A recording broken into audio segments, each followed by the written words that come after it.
kvarta undan sko innfluttur í orðræðu, skilur, að libbarnir að kvarta undan innfluttur í orðræðu, öll þessi liberal woke narratífa, þetta allt innflutt frá Bandaríkjunum, skilur, en svo þegar þeir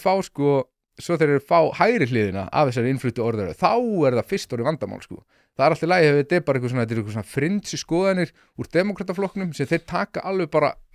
sko, pælingins í, taka þetta bara allt saman upp og það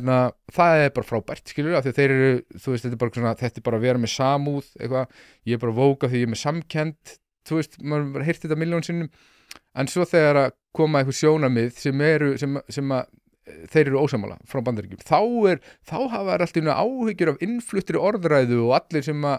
eru ósammálaðir með eru trumpistar og eitthvað svona, þetta svo pathetic, þetta allt bara eitthvað svona þöggunartilburður, þetta allt bara eitthvað svona,